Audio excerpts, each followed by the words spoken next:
देश में इस समय दो चीजों पर सबसे ज्यादा चर्चा है। एक है 5 राज्यों में होने वाले विधानसभा चुनाव, जिनमें यूपी का इलेक्शन नेशनल पॉलिटिक्स के लिहाज से सबसे ज्यादा महत्वपूर्ण माना जाता है। और दूसरा मुद्दा है कोरोना वायरस का नया वेरिएंट ओमिक्रॉन, जिसने राज्य और केंद्र सरकारों के साथ साथ अदालतों की भी नींद उड़ा रखी है। इलाहाबाद हाईकोर्ट की पीएम नरेंद्र मोदी से की गई एक अपील इसकी मिसाल है। खबर है कि हाईकोर्ट ने पीएम मोदी और चुनाव आयोग से आगामी विधानसभा चुनाव टालने पर विचार करने की अपील की है।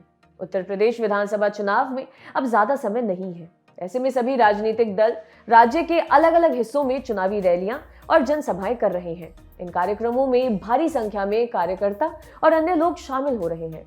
दूसरी तरफ देश भर में ओमिक्रॉन के मामले भी बढ़ रहे हैं। हालांकि उत्तर प्रदेश में इस वेरिएंट के अब तक केवल 2 मामले ही सामने आए हैं, लेकिन चुनाव की सरगर्मी को देखकर इलाहाबाद हाईकोर्ट ने अपनी चिंता जाहिर कर दी है। इंडिया टुडे की खबर के मुताबिक हाईकोर्ट के जस्टिस शेखर कुमार यादव गिरोहबंद कानून के तहत जेल में बंद एक आरोपी संजय यादव की जमानत याचिका पर सुनवाई कर रहे थे। बताया गया कि इस दौरान कोर्ट परिसर में काफी भीड़ मौजूद थी। जस्टिस शेखर कुमार ने देखा कि कोर्ट में मौजूद कई वकील और अन्य लोग सोशल डिस्टेंसिंग और मास्क पहनने जैसे प्रोटोकॉल्स का पालन नहीं कर रहे थे।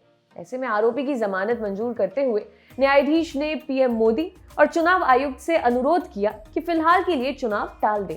साथ ही कहा कि चुनाव प्रचार टीवी और अखबारों के माध्यम से ही होना चाहिए। इंडिया टुडे से जुड़े पंकज श्रीवास्तव और अनीशा माथुर की रिपोर्ट के मुताबिक जस्टिस शेखर कुमार यादव ने कहा उन्हें यानी पीएम मोदी और चुनाव आयुक्त को पार्टियों की चुनावी सभाओं और रैलियों को रोकने के लिए कड़े कदम उठाने चाहिए। प्रधानमंत्री चुनाव टालने पर भी विचार करें, क्योंकि जान है तो जहान है।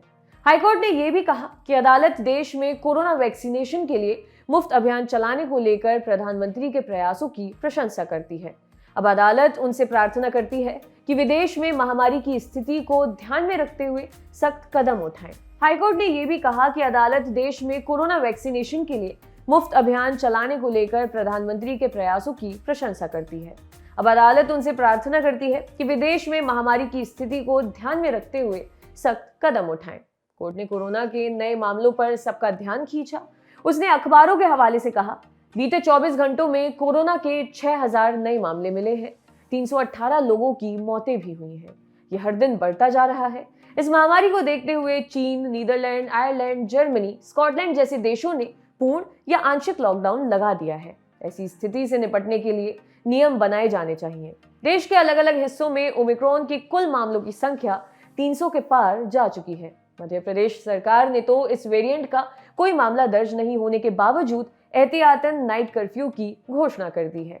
इंडिया टुडे से जुड़े रवीश पाल सिंह की रिपोर्ट के मुताबिक नाइट कर्फ्यू लगाने की जानकारी देते हुए मुख्यमंत्री शिवराज सिंह चौहान ने कहा, संभावना है कि मध्य प्रदेश में ओमिक्रॉन के मामले सामने आ सकते हैं, इसलिए हम रात का कर्फ्यू लागू कर रहे हैं, जो रात 11 बजे से सुबह 5 बजे तक रहेगा। जरूरत पड़ने पर और भी उपाय लागू किए जाएंगे।